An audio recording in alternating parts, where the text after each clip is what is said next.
ตอนนี้กำลังเขาค่ายนะเมเลียงเพิ่นกำลังลงมากำลังเขาค่ายกำลังสิเริ่มเขาคันหากำลังสิเริ่มผล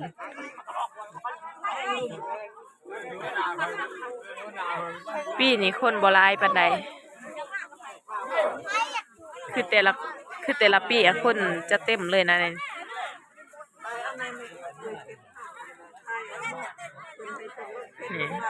นี่ก็คือยายเถาครับ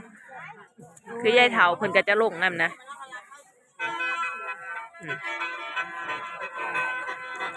หมอแคนเพิ่นเริ่มละแม่เลี้ยงก็เริ่มเสียเอา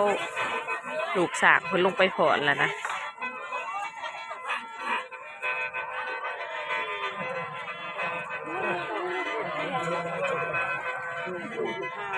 ทางนี้ก็สิเข้าแล้วบ่จากก็สิเข้าน้ำเพิ่นแล้วบ่นั่งกล้องนั่งปานนั่งกล้องจากก็สิเข้าแล้วบ่เฮ็ดจากก็สิเข้าค่ายแล้วบ่อวยเขาอวยเพิ่นหาแพ้เพิ่นบ่จักแค่แบ่งอยู่ทั้งหมดมาพี่ไว้เฉพาะจะว่าดึงธงไปวังไวพอรอเพื่อนสิเฮ็ดยังอยากเข้าค่ายเลยนะฮะ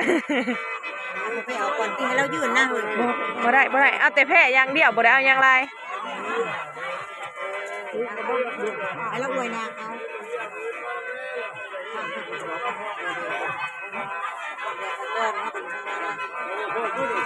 คือไหวน้ำมันจัดเจ้า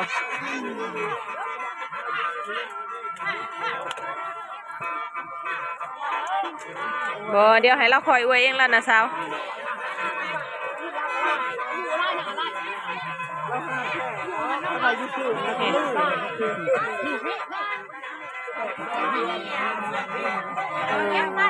ว่าป้าบ่แพ้สั่งไงนักพกช่องปีโอ้ทั้งไต่เพิ่นว่าทั้งไต่ทั้งเมืองพกเมืองมุ่นพูนทั้งไต่คือปีน่ะดีพี่ไก่เราบ่ได้มาบาดที่ได้มาเอาเลยบ่ทันจ้ะบ่ทันได้บ่เมืองพกที่ก่อนนะทายลงแม่ละไทยพี่ฝาจับไว้อลี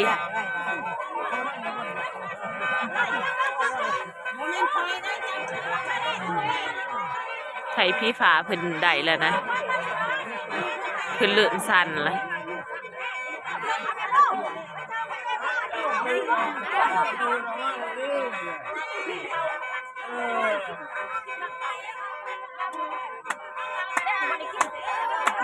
ตบเสียน้ำเพิ่นแน่ตบมือเสียเพิ่นแน่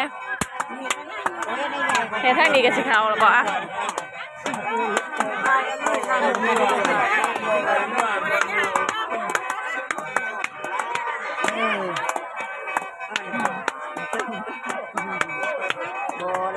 ใครได้ไถเรากลัวเราบักไก่ได้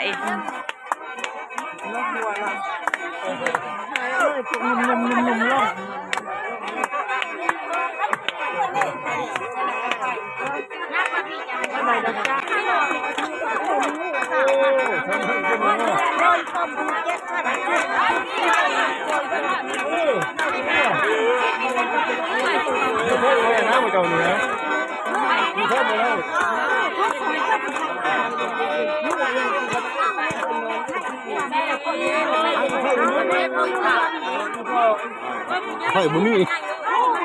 ไผ่อะไรก็ไผ่บุมี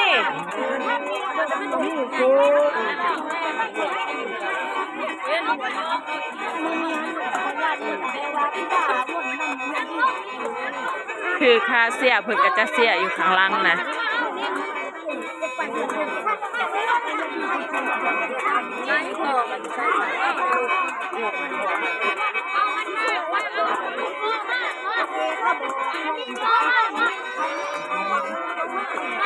ชาลีจะเอามาละไม่ต้องมาถ่ายให้แม่ดู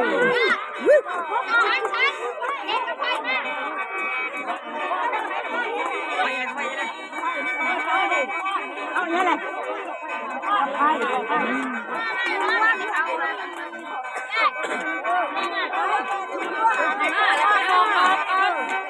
ป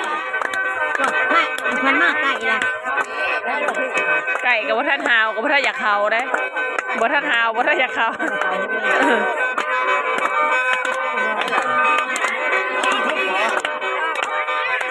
เล็กแต่มัน แล้วมันชุ่มมันอยู่อ่ะ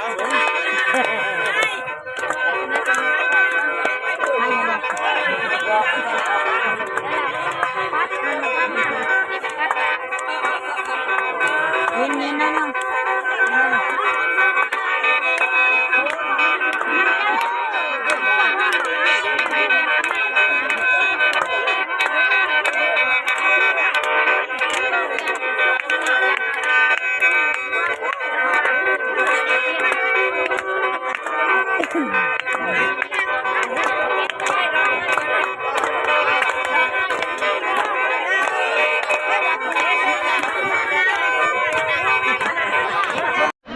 น้อง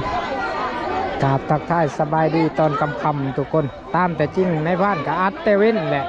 แต่ว่าบ่ได้สังเกตกับเป็นความผิดพลาดนะคือคลิปมันเต็มแม่มเต็มก็เลยได้ลบก็เลยให้เห็นเป็นบางช็อตบางวิดีโอคือนี่เพิ่นสีนั่งนะเพราะว่านี่ก็คือการพรไทยหรือว่าการพรพิพาคือนี่ก็เป็นหีบหนึ่งของชาวศาสนาพุทธเฮาเพิ่นตามความเชื่อถือนะถ้าว่าไทยหรือว่าถ้าดามาจับเนี่ยเพิ่นก็สิเต้นคือทุกคนเห็นนี่แหละนี่แต่บางคนหรือผีไทยหรือว่าผีผ้า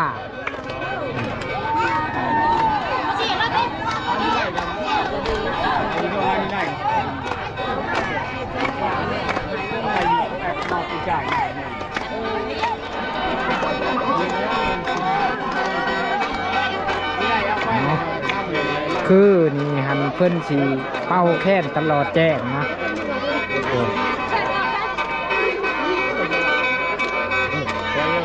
นี่คือพิธีอังเซินไทยมาสถิตล่างหรือว่ามากเขานะหลังจากเขาแล้วเพิ่นกะสิออกไปเต้นอยู่เนาะเราอยากสั้นเด้อ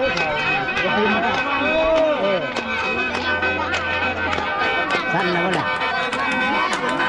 เจอมานะ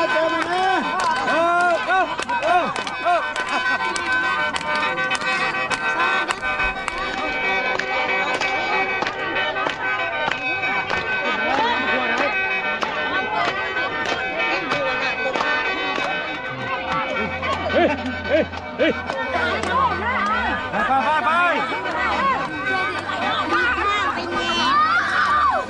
ส่วนแม่น้องน้ำพ้นกับแม่อูบนอันนั้นเลยนะละเจ้าก็จะไปพรหมอเจ้าก็อยากพร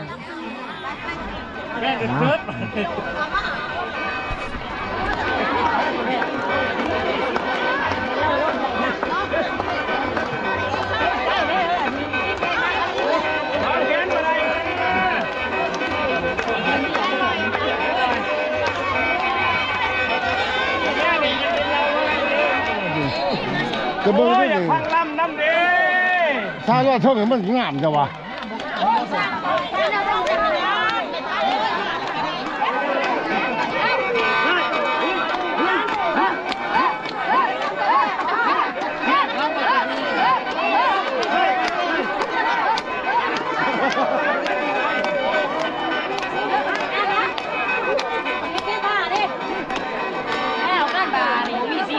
ได้มีสีผ้าบางบอลอยู่ได้นี่แข่งสวิงแข่งครับ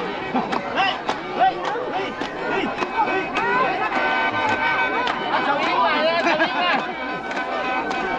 สวิงมาสวิงมาอะไรเกเดี๋ยวเลยบอลนะอะไรเกบอล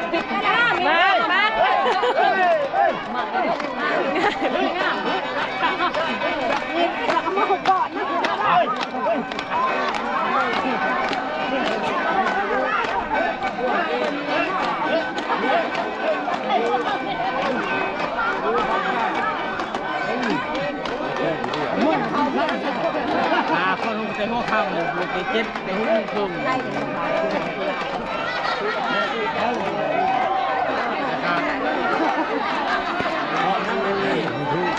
พ่อสมพ่อมานี่แหละเพื่อนเตะนี่วิธีเอาไปเลยสองคนหนึ่งลูกที่สามแล้วมุ่งคือสมุ่งไอ้ห้องผู้เพิ่ง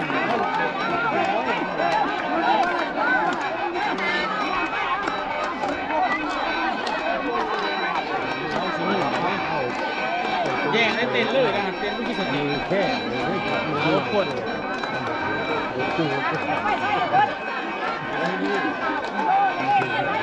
ไปพูดกันง่ายๆเลย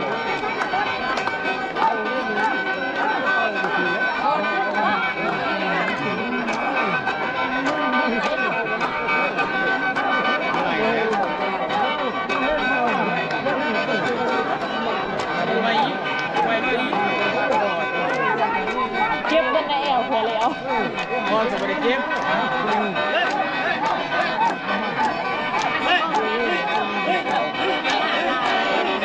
หลายคนอาจจะเจ็บ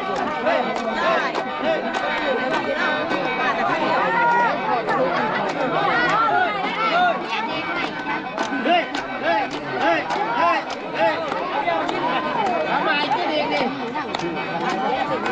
พ่อยาอ่อน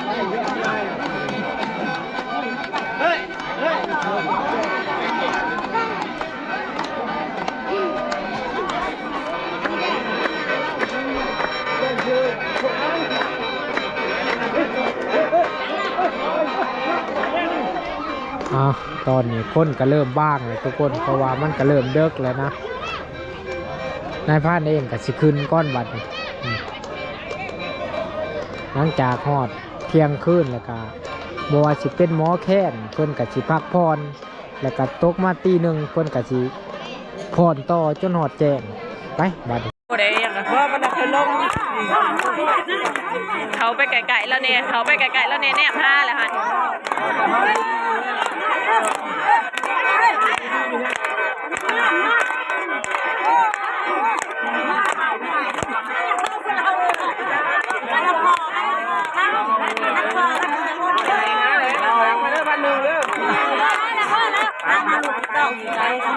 เฮ้ย น้ำพอมัน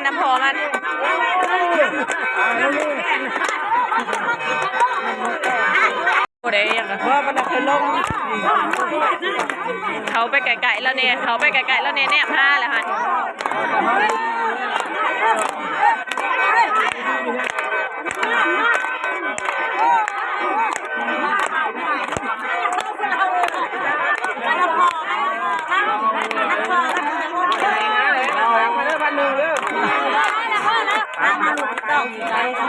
เฮ้ย น้ำพอมัน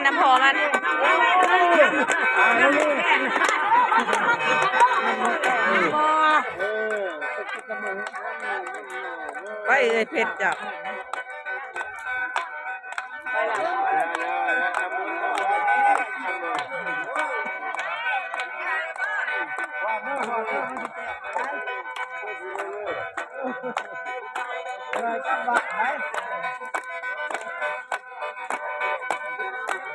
ควงเลยก้างแล้วกำเลย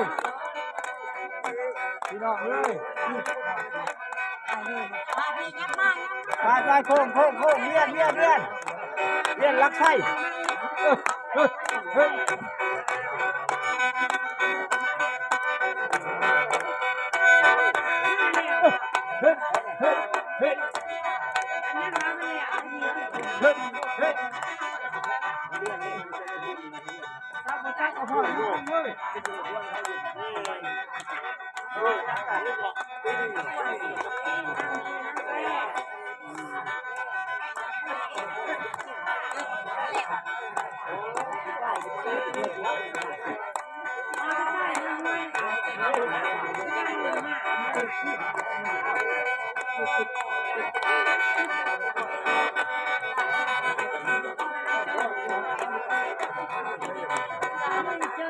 ตอนนี้ก็หามุงเสาแล้วนะ 4:30ล่ะคนผ่อนอยู่ข้างนอกกะบ่มีเพิ่นเขามาพักเบิดแล้วนะ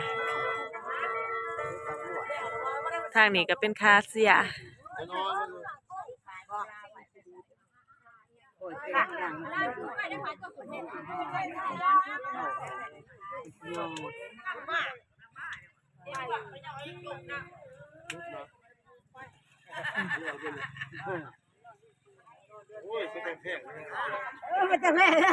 หลังจากเพิ่นพักผ่อนแล้วเพิ่นก็สิเข้าค่ายอีกนะเพิ่นสิผ่อนรอบแจ้งแม่เลี้ยงเพิ่นก็สิเข้าค่ายตอนนี้ก็5 โมงกว่าแล้วนะเกินมากกว่าท่านยาพยาบาลเข้ามาฮะหมอแค้นแม่เลี้ยงเอิ้นฮะหมอแค้นเอ้ยได้กูภาคภูมิใจนะ ได้ใช่บ่ลุงกันบ่เฒ่าเจ้าคำบ่เฒ่าเจ้าคำบ่เฒ่าหัวใจนะมาหมดสองหมอแค้นมาหมดสองหมอแค้นเอ้ยหมอแค้นพี่มันภาคภูมิใจไปหาแม่เลี้ยงเพิ่นสิให้เจ้าแล้วใช่หมอแค้นใช่หมอแค้นผู้นี้ไปได้บัดนี้พวกค้างเครื่องหมู่เฮาเสิร์ฟได้บัดนี้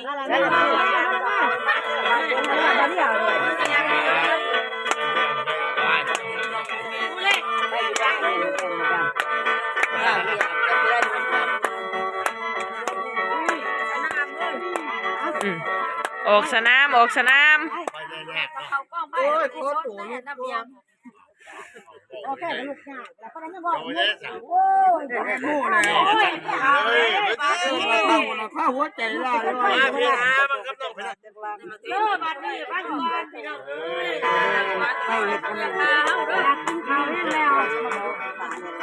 ถ้าอยากลูกบอกซะอุ้ยเด้อกล้องสร้างแล้วว่ากล้องแล้วมาสร้างนี่เราสิกล้องสร้างของสร้างแล้วไปโอเคสิกล้องสร้างแล้วไปก่อนนี้สิไปกิน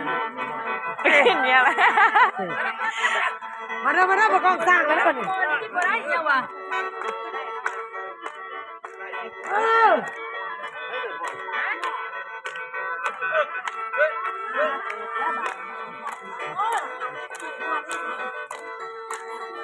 เพิ่นบ่ทันหาว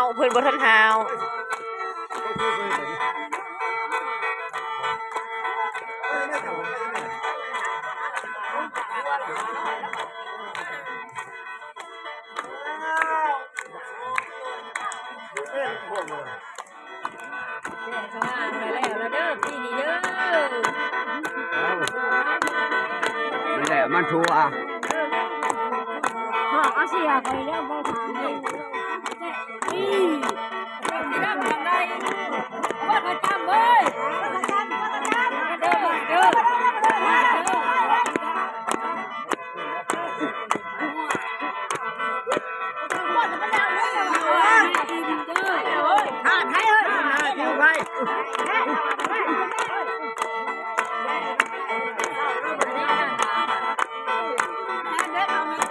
เด็ดเอาได้ละ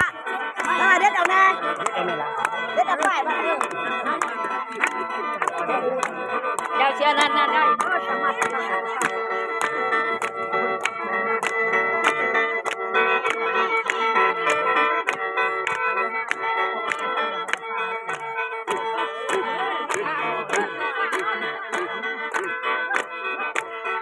ขั้นตอนนี้คือขั้นตอนเพิ่นสิเปิดให้เรานะเพิ่นจะพากันเฮ็ดเราให้มาวางไว้ไม่โลดไป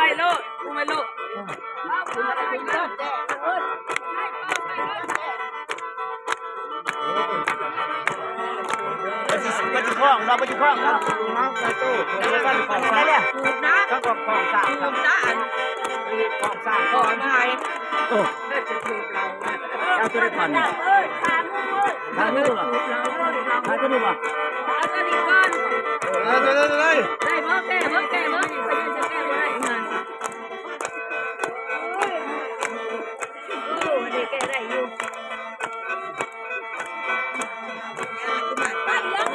เอาแล้วเพื่อนที่ของสร้างเพื่อนก่อน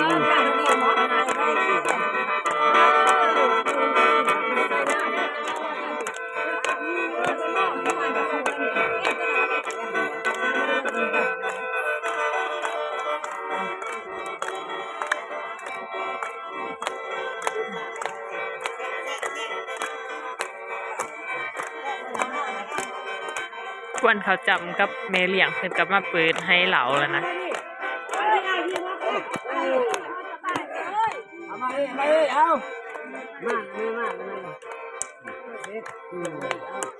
ลูกเอาลูกโอ้นี่ให้สร้างลูกสร้างมานี่ให้แล้วให้จะบาดเองเอ้ยจะบาดเอาโอ้รอเนาะไม่ได้กวนเนาะโอ้ไม่ได้กวนรอแล้วไม่ได้กวนเนาะไม่รอแล้วโอ้นี่ไม่ได้กวนนี่โอ้นี่โอ้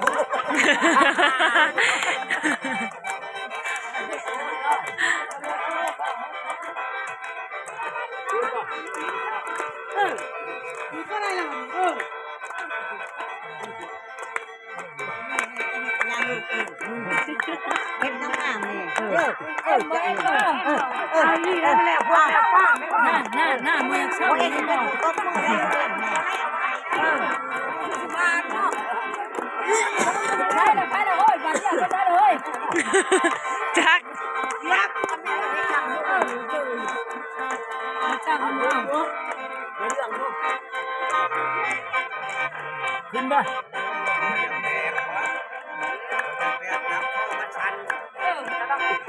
ขึ้นนะโอ้เป็นจับพ่อชันอันนะ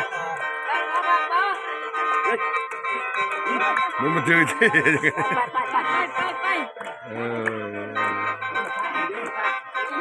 มันเห็นเลยเหรอ แม่น ใช่แม่ดิ คุณเด้ไปกับพวกน้าสาวพวกน้าสาวพาไป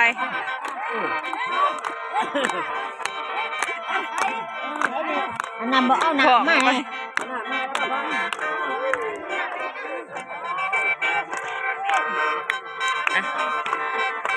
เอาไปเปิด ปุ๊กนี่ข้องสร้างเลยนี่ข้องสร้างแล้วมาแล้วลูกนี่นะข้าจะนอนมา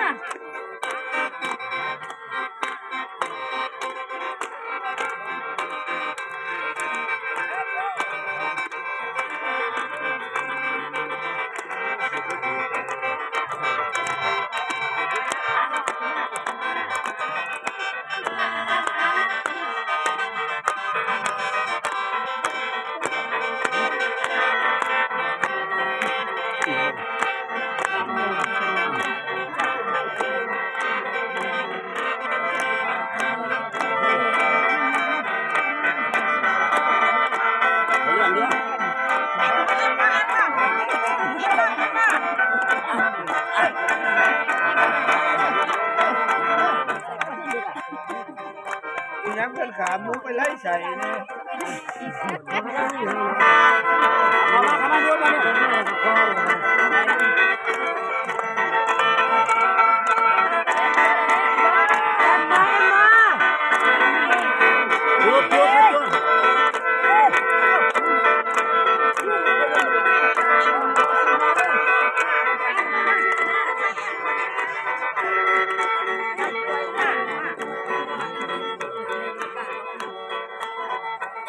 ว่าดอกตัวแดงมา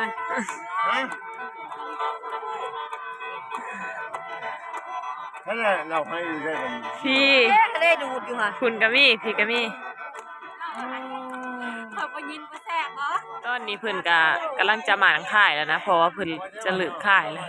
วเลย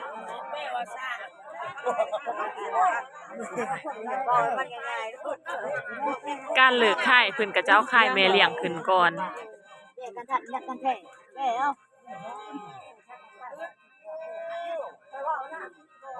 เรียนกันแท้มันกันเรียนกันสิสร้างเรียนกันแท้เพราะว่าคนละเขามันปวดยันออกมา